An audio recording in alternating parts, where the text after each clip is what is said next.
Masayang bati mula sa Ophirian Heritage. Aming binasa ang mga komento sa Part 1 ng Two Witnesses series.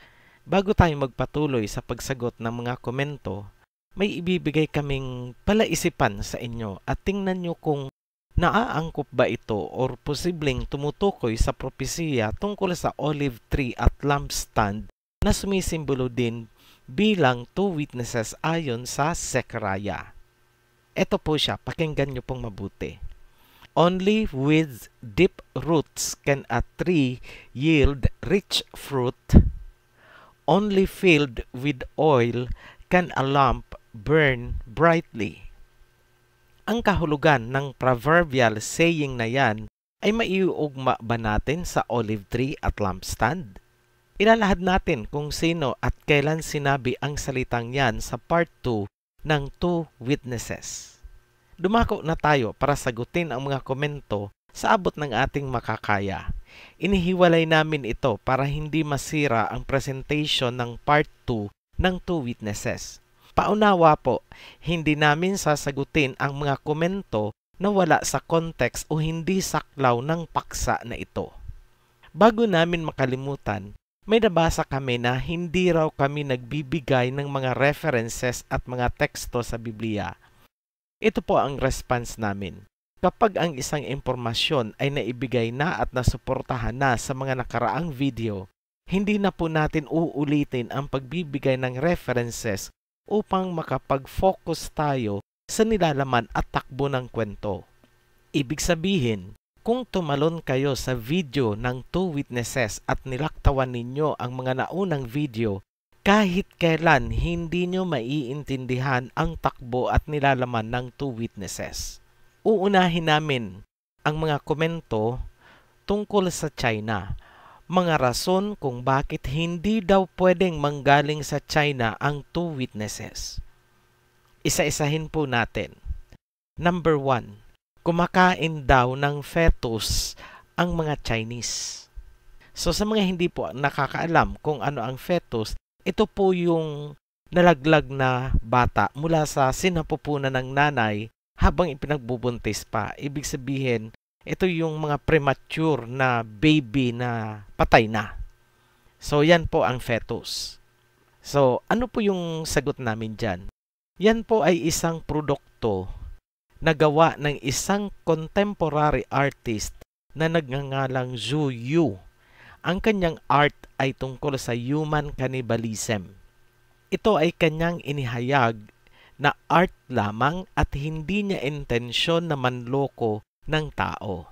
Ngunit, ang balitang yan ay mabilis na sinakyan ng mga western media, kagaya nitong nakikita nyo ngayon sa screen. Chinese cannibalism of infant flesh outrages the world, published ng The Washington Times. Okay, so napatunayan na po natin na yung mga lumutang sa internet na mga stories about the Chinese na kumakain ng mga fetus openly sa mga restaurants ay hindi po totoo. Ito po ay gawa lamang ng isang artist. O sabihin natin parang YouTuber din siya. Okay, punta na po tayo sa number 2. Ito yung pangalawang objection kung bakit hindi raw pwede manggaling sa China ang witness. Number 2, pumapatay ng tao. Mismong sariling tao nila pinapatay. Ito po ang sagot namin. Hindi natin itinatanggi na maraming namatay sa gutom sa China. Yung mga lumalaban sa gobyerno, mga sugapa at nagtutulak ng opium ay napatay. Nasa history po yan at hindi natin itinatanggi. Lahat iyan ay may kinalaman sa civil war at mga revolutions na kanilang pinagdaanan. Sa yugto na yan, napako ang mata ng mundo. Oppressive daw ang government ng China at hindi na yan nabura sa kanilang isipan. Yan na ang naging larawan ng China sa kanilang isipan at diwa. Hindi na nila tiningnan ang ipinagbago ng bansa. Kagaya na lang halimbawa ng Russia, marami pa rin hanggang ngayon ang nag-aakala na ang bansang ito ay komunista pa rin. Yan lang kasi ang ipinapakita ng Western media. Number 3, hindi raw pwede na manggaling ang witness sa China dahil hindi raw kumikilala ng Diyos at sila ay sumasamba sa dragon at kay Buddha. Walang religious freedom. Ito po ang masasabi namin. Guaranteed po sa Constitution ng China ang religious freedom. Gusto nyo pong patunayan namin sa inyo na may mga ibang relihiyon at sekta na nasa China ngayon? Currently, kung isi-search nyo po sa YouTube, meron silang 400,000 Adventists sa China. Inilagay po namin sa description yung link para mapanood po ninyo yung sinasabi namin. Meron ding isang pagkakataon na binisita ng Papa ang mga Katoliko sa China. Documented din po yan. Ayan, tingnan nyo na lang po yung mga documentations, mga pictures na aming ibinibigay. Bakit may mga relihiyon na hindi pinapayagan ng gobyernong China? Inaayawan nila. Simple lang ang sagot. Ayaw ng China ang mga organisasyon na nakikialam sa politika gamit ang religious freedom. Hindi nila papayagan na ang isang relihiyon ang magpapabagsak ng kanilang gobyerno. Para mas lalong maintindihan, gamitin natin ang Pilipinas bilang ehemplo o halimbawa. Noong sinakop ng mga Kastila ang Pilipinas at pinabagsak ang ating nagsisimulang gobyerno at soberanya, ano ang bitbit nila? Relihiyon.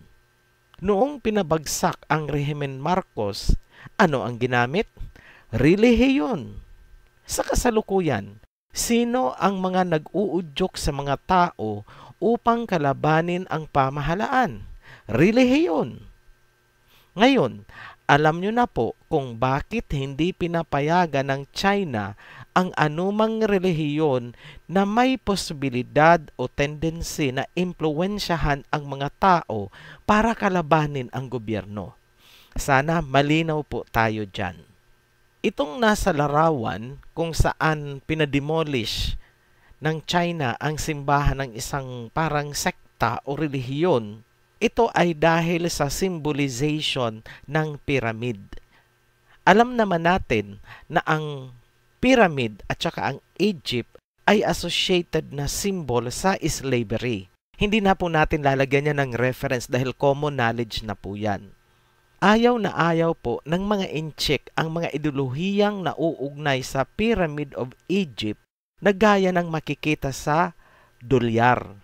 At iyan ay may malalim na dahilan na nasa Biblia din. So, klarado po yun bakit pinademolish ang simbahan ng organisasyon na yun. Number 4, abortion issues sa China. Tungkol naman sa mga pangyayaring forced abortion sa China, bunsod ng one-child policy na ipinatupad ng gobyerno noong 1970 at nagpatuloy ito sa loob ng 35 years, yan ay hindi rin natin itinatanggi. Kung titingnan natin ang mga news reports, talaga namang nakakarimarim. Pero, huwag muna nating husgahan habang tahimik tayo sa mas malala na ginagawa ng ibang bansa. Para sa patas na paglalahad, ipapakita namin ang mga senaryo at pakiusap. Intindihing mabuti at tapusin ang video na ito bago maghusga. Bibigyan namin diin, hindi po natin ginoglorify ang China. Tayo po ay nagbibigay lamang ng patas na pagpapahayag. Nang mga panahon na iyon, nagkaroon ng population explosion ang China. Nagpatupad ang bansa ng one-child policy dahil ramdam na nila na hindi kakayanin ng gobyerno na suportahan ang populasyon. Ang lupain na maaaring sakahin at pagkunan ng pagkain ay 7% lamang ng buong lupain ng mundo. Ngunit ang kanilang populasyon ay umaabot sa humigit kumulang 25% ng populasyon ng mundo. So, itong impormasyon na po na ito ay kinuha natin yan sa isang publication, Los Angeles Times.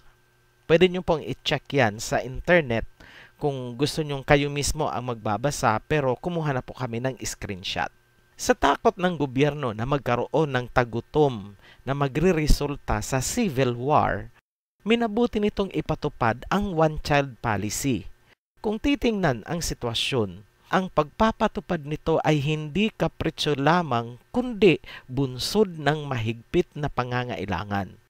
Alam ng bansang China na walang ibang bansa na tutulong sa kanila kapag nagkaroon ng tagutom. Kahit ayaw nila ang nangyayari, yun lang ang tanging paraan na nakikita nila at kaya nilang gawin ng mga panahon na yun.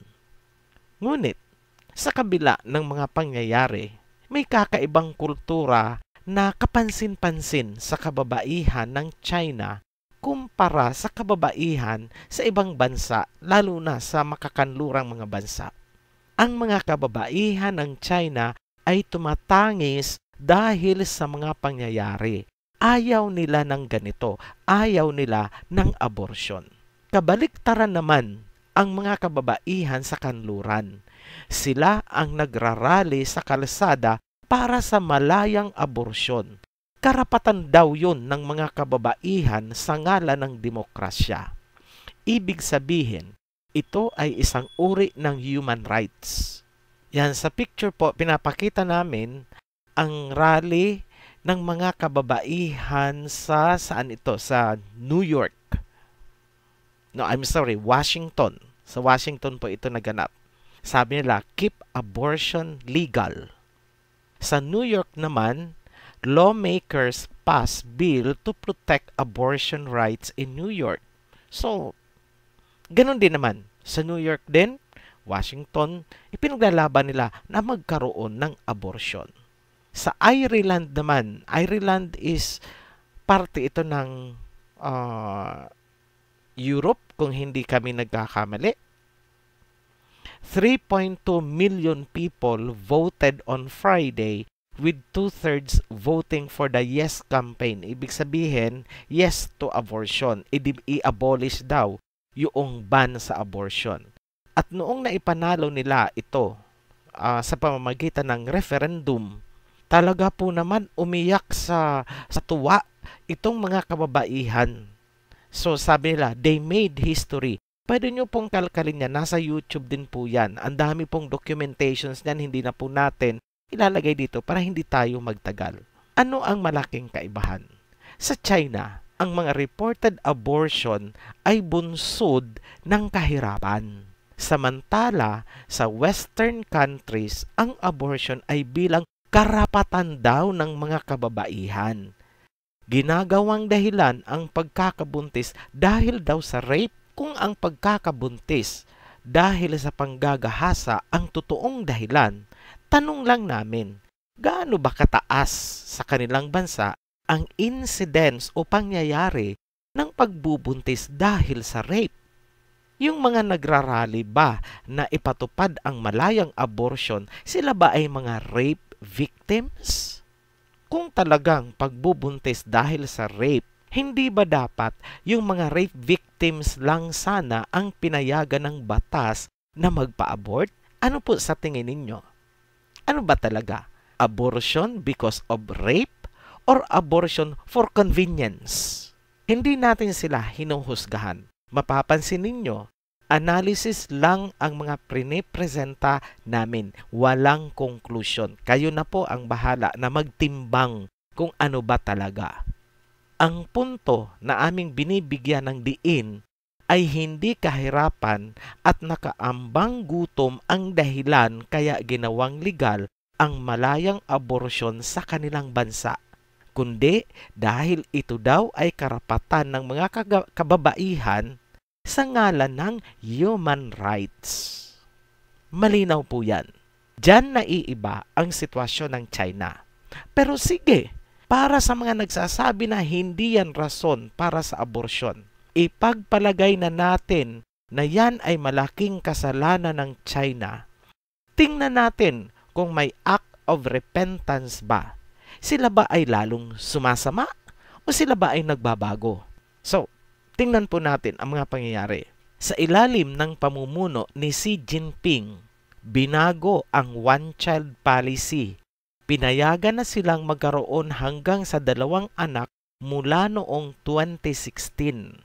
Inalis na rin ang 3 ahensya na nagpapatupad ng one-child policy. So, ibig sabihin, may nakikita tayong pagbabago. Mag-take effect sa 2020 ang bagong civil code kung saan inalis na nila ang mga references tungkol sa family planning. So, yan po ay nailathala din sa same article na pinagkunan natin, Los Angeles Times. So, ito po, fina-flash namin sa screen. Basahin nyo na lang po, i-post nyo ang video. So, pwede nyo rin po yan i-search. Ibibigay namin sa inyo ang link sa description. Ang ibang mga probinsya, gaya ng Liaoning, ay nagpaplanong magbigay ng financial na tulong para hikayatin ang mga mag-asawa na dagdagan ang kanilang anak. Ang paglalabas ng bagong stamp kung saan makikita ang masayang parang baboy na may 3 biik ay isang pagpapahiwatig ng pagbabago ukol sa usaping ito. Yan, tingnan nyo na lang po sa picture. Pero sige, kahit nagbabago na ang China at hindi yun tinitingnan ng mundo, kasama na rin dyan yung mga mapanghusga at mapagkundina. Pagbibigyan na rin natin ang mga gustong manghusga. Ipagpalagay na rin natin na ganid sa kasamaan ang China. Sila na ang pinakamasamang bansa sa buong mundo. Guess what? Hulaan nyo, wala pa ring nilalang na pwedeng magsabi na hindi pwedeng manggaling sa kanila ang isang witness dahil masama sila. Tandaan nyo po yan dahil susuportahan po natin yan sa Biblia. Tanong lang, pwede bang maging hadlang ang kasamaang yan upang hindi hirangin ang witness mula sa kanila bilang instrumento ng ating Panginoon? May ehemplo ang Biblia kung paano magdesisyon ang Panginoon. Sa may mga angkin na kaalaman sa Biblia at nag-aangkin na guided sila ng Holy Spirit, pakibasa nga po ang Acts chapter 8 hanggang chapter 9. Ayan, binigay po namin ha, baka sabihin nyo hindi na naman kami nagbigay ng teksto. Buod na lamang ang aming ibibigay dito para hindi po tayo matagalan. May mga Biblia po kayo, ang Bible ay available online, pwede nyo pong i-check kung ang sinasabi namin ay totoo ba o hindi. Nakapaloob sa Acts chapter 8 hanggang chapter 9 kung paanong hinirang si Saul para maging disipulo. Si Saul ang nangunguna sa persekusyon ng mga believer sa Jerusalem. Noong papunta siya sa Damascus para magsagawa ng pag-persecute, biglang may liwanag na tumama sa kanya, suminag sa kanya, at narinig niya ang boses ng ating Panginoon. Ang sabi sa kanya, Saul, Saul, bakit mo ako pinipersecute? At si Saul ay nabulag. Sinabi sa kanya ng boses na tumuloy siya sa Damascus. Sa kabilang dako, nagkaroon ng pangitain si Ananias. Si Ananias is propeta ito. Sinabihan siya na puntahan si Saul at pagalingin ito. Ang sagot ni Ananias, yan ang nagpapahirap, nagpipersecute at pumapatay sa iyong bayan. Sa makatuwid, pumapalag si Ananias. Ayaw niyang sundin labag sa kalooban niya ang sinasabi ng Panginoon. Bakit? Kasi makasalanan si Saul. Ngunit pansinin ang sagot ng Panginoon. Ano ang sinabi kay Ananias? Puntahan mo dahil siya ang napili ko na maging instrumento. Isip-isip tayo. Isang makasalanan, pinili na maging instrumento?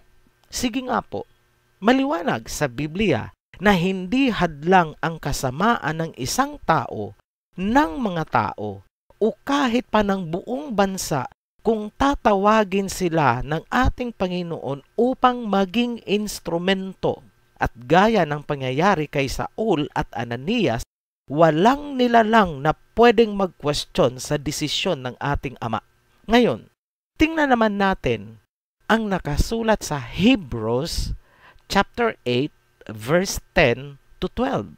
Nakasulat na sa ilalim ng bagong covenant, patatawarin niya ang kanyang bayan at kakalimutan ang mga nagawang kasalanan.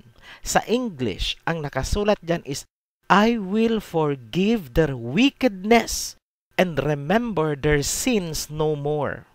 Sasabihin nyo, para yan sa mga Hebrews, hindi yan para sa mga incheck. Tama po kayo, para yan sa mga Hebrews, ang text na yan.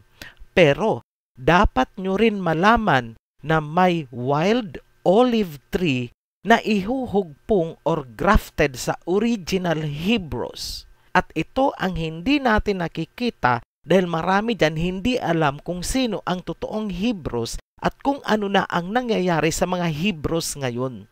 Dahil kung titingnan lang natin kung sino ang mga Hebrews at sino ang humuhugpong sa kanila, ewan na lang namin kung hindi kayo mag-iisip sa inyong sarili na ang China ba ang inihuhugpong? Tandaan po natin, may tatagpasin para magbigay daan sa grafted olive tree.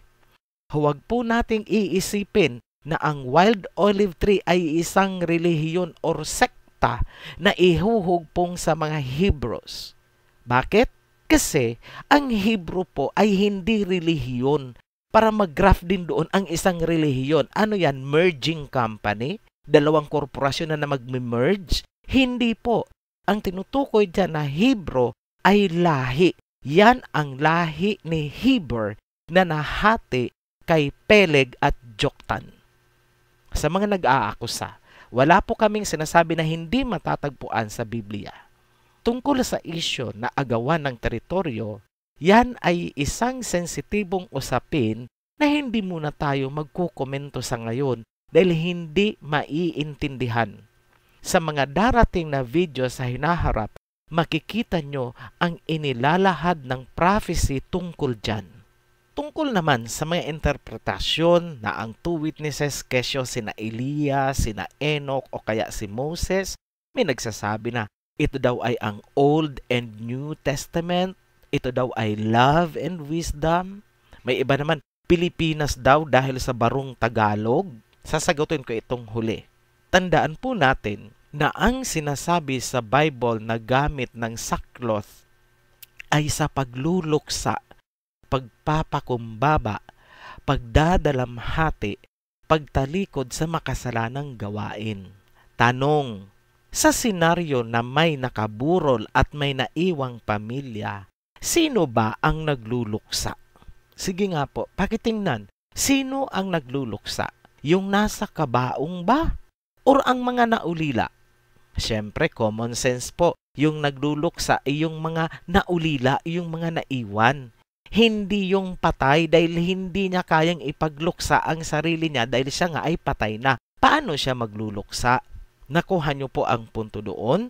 So, kung pilit natin itong gagamitin na barong Tagalog ng patay bilang katuparan dahil saklot daw, saklot. Ang tanong ko po, hindi ba dapat sana ang naulila ang magsusuot ng sackcloth dahil sila ay maglalamay, sila ay magluluksa? Simpleng katanungan lang po, huwag tayong pipilipit ng kung ano-anong, alam nyo na po yun. Pero, kailan po ba kayo nakarinig o nakakita ng tao na nagsasabi na, magbabarong ako ngayon dahil ako'y nagluluksa? Meron po ba? Wala. Huwag po nating baluktutin para mapagbigyan lang ang gusto nating paniwalaan. Para naman sa mga iba pang interpretasyon na madalas manggaling sa mga nagkiklaim na sila daw ang tama dahil guided sila ng Holy Spirit at ng Biblia. Kesyo, kabisado daw nila ang Greek at saka Hebrew na Bible. Tanong lang po namin, paano nyo nalaman na guided nga kayo ng Holy Spirit? Lahat po kayo nagkiklaim na guided kayo ng Holy Spirit, pero bakit magkakaiba ang inyong mga sinasabi nagsasalungatan sa kabilang grupo. Lahat naman pala kayo guided ng Holy Spirit. Bakit iba ang sinasabi nila sa sinasabi nyo? Ibig sabihin, baka wala sa inyo. Sa panig namin, wala po kaming tinatawag na spiritual grandiosity. At hindi po kami nagre-recruit ng member dahil hindi naman po kami relihiyon. Hindi po kami sekta. Kung titingnan nyo lang po, para lang kaming library online na ginawang audiovisual. Hanggang dun lang po ang role namin.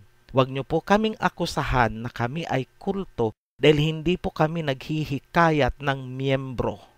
Hindi rin namin kiniklaim na eksperto kami sa Biblia. Kayo na. Pero sa usaping two witnesses, masasabi namin na ang interpretasyon na aming pinopropose or iminumungkahi ay nasa framework ng Biblia. Hindi kami lumabas doon. Ulitin ko po, ang interpretation na iminumungkahi namin o isinasuggest namin ay nasa framework ng Biblia at hindi kami lumabas doon. Buklatin niyo po ang Revelation 10:11. Napakaliwanag na ang sabi, ang pagpapatuloy ng propesiya ay tungkol sa mga bansa at mga hari at mga tao na may ibang lingwahe, different tongues. Hindi po kami lumabag dyan. Modesty aside, wala pa kaming nakitang interpretasyon ng two witnesses na pasok sa pamantayan na ibinigay ng Revelation 10:11. Lahat sila nasa labas ng Revelation 10:11 kung saan unang inintroduce, sabi ni Revelation 10:11, itong susunod na propesiya ay tungkol sa mga bansa, hari at mga tao. Ipinasok ang prophecy tungkol sa two witnesses. Ibig sabihin, ang propesiya na yan ay tungkol sa mga bansa, mga hari at mga tao. At hindi yan matanggap ng iba dahil sinasabi nila na ang sekta daw nila o ang relihiyon nila ang witness. Wala po kaming magagawa dyan. Nasa sa inyo na po yan kung yan ang gusto ninyong paniwalaan. Pero wag niyo po kaming aakusahan na kami ang gumagawa ng labas sa Biblia. Ayan po, tinuturo ko na ang Revelation 10:11. Nasa loob po kami niyan. Itong interpretasyon na to is nasa framework ng Revelation 10:11. Ngayon, sino ang lumalabag sa sinasabi ng Biblia? Kami ba na alinsunod sa instruction ng Revelation 10:11? O ang mga may sariling interpretasyon na taliwas dyan? Sige po, pakiisipin niyo po yung tanong na yan. Sino? Huwag pong gagamitin ang rhetoric na guided daw ng Holy Spirit. Dahil kahit sino pwede pong magsabi niyan. Kahit sino dyan. Pwede niyang sabi na, uy, ako guided ako ng Holy Spirit. Kami ang guided ng Holy Spirit. Pagharap mo dito, kami ang guided ng Holy Spirit. Pero iba-iba ang mga sinasabi nila. Hindi ibig sabihin na kapag ikaw ay palabasan ng Biblia, ay guided ka na. Lalo na kung ginagamit mo ang Biblia upang i-bash, laitin at tawaging demonyo ang iba. Tandaan po natin na ang fruit of the Holy Spirit ay hindi hatred, hindi mapanghusgang ugali. Dahil ang mga ganyan na ginagamit ang Biblia upang husgahan ang iba ay gawain ng mga Pariseyo. Huwag po kayong magalit sa amin. Ayon po yan sa Biblia. Kinukot lang po namin. Sinabi namin na hindi kami expert sa Biblia, kaya hindi po kami makikipagdebate sa inyo. Sana nasagot namin ng maayos ang mga katanungan at komento. Sa mga nasaktan sa aming sagot, ipagpaumanhin niyo po yun. Hindi po kami namimersonal at hindi namin hangad manakit ng kapwa. Amin lamang pong idinidepensa ang aming sarili sa mga panghuhusga. Maraming salamat sa mga nag-subscribe, nanunood, at patuloy na tumatangkilik sa ating mga videos. Pagpalain nawa tayo ng Poong May Kapal.